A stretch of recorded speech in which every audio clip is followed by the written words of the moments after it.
Halo, saya Fira Marcelina. Selamat datang di video ini. Hari ini kita akan membahas isu penting dalam pembangunan kota, yaitu Pre-emption right atau hak memesan tanah terlebih dahulu sebagai sebuah strategi dalam penyediaan permukiman inklusif bagi masyarakat berpenghasilan rendah. Indonesia, sebagai negara dengan populasi terbesar keempat di dunia, tengah mengalami urbanisasi yang pesat. Diperkirakan hampir 72,9% penduduk akan tinggal di perkotaan pada tahun 2045. Hal ini sudah tercermin dengan adanya alih fungsi lahan pertanian yang mencapai 12.000 hektar per tahun. Akan tetapi, pertumbuhan penduduk ini tidak sebanding dengan ketersediaan perumahan yang layak di perkotaan. Kota Bandung sebagai salah satu kota metropolitan terbesar menghadapi tantangan serius dalam penyediaan hunian yang layak. Banyak masyarakat berpenghasilan rendah terpaksa tinggal di permukiman kumuh karena harga lahan yang tinggi dan minimnya akses terhadap perumahan yang terjangkau. Tingginya harga properti, tingkat pengangguran tinggi, serta angka kemiskinan yang tinggi menjadi penyebab sulitnya mendapatkan tempat tinggal yang layak. Di Kota Bandung, persentase permukiman kumuh mencapai 2,79%. Penduduk di daerah ini seringkali mengalami kesulitan dalam akses terhadap layanan dasar seperti air bersih dan kesehatan.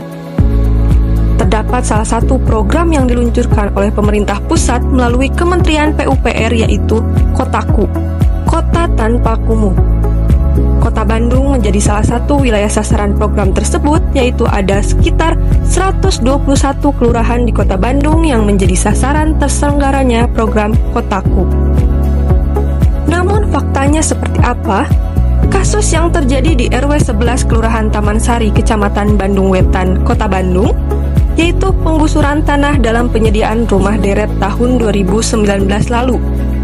Hingga saat ini, tahun 2024, rumah deret Taman Sari tersebut tidak kunjung selesai.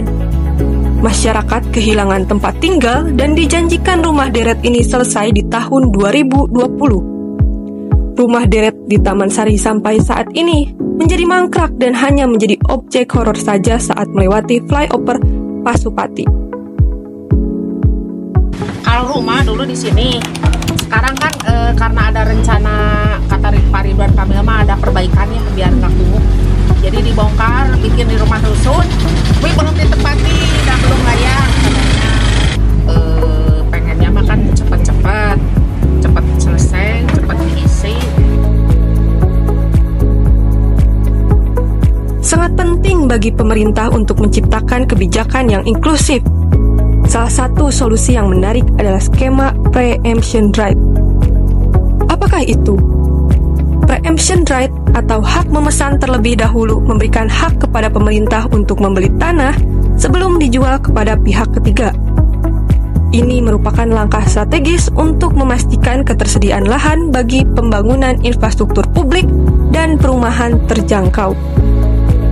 Melalui skema ini, pemerintah dapat mengakses lahan strategis dan mengembangkan proyek-proyek perumahan yang berkelanjutan. Tidak hanya menguntungkan masyarakat berpenghasilan rendah, tetapi juga mendukung pembangunan kota yang lebih terencana.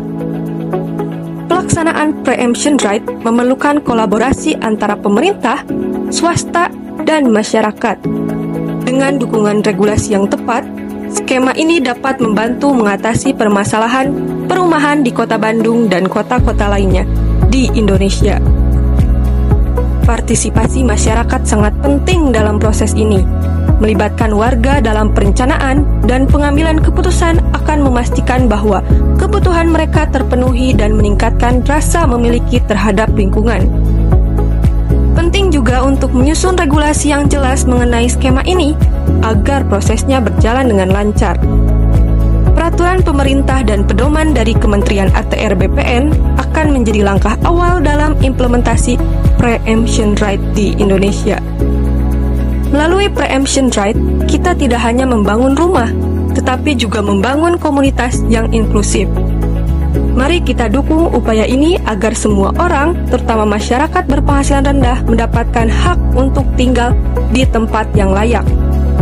No one left behind, sesuai dengan tujuan pembangunan berkelanjutan ke-11, SDGs poin 11, menciptakan perkotaan dan permukiman yang inklusif, aman, berketahanan, dan berkelanjutan, berupa akses yang setara bagi setiap orang terhadap fasilitas publik. Terima kasih telah menyaksikan video ini. Mari bersama-sama wujudkan kota yang inklusif dan berkelanjutan untuk semua kalangan. Sampai jumpa!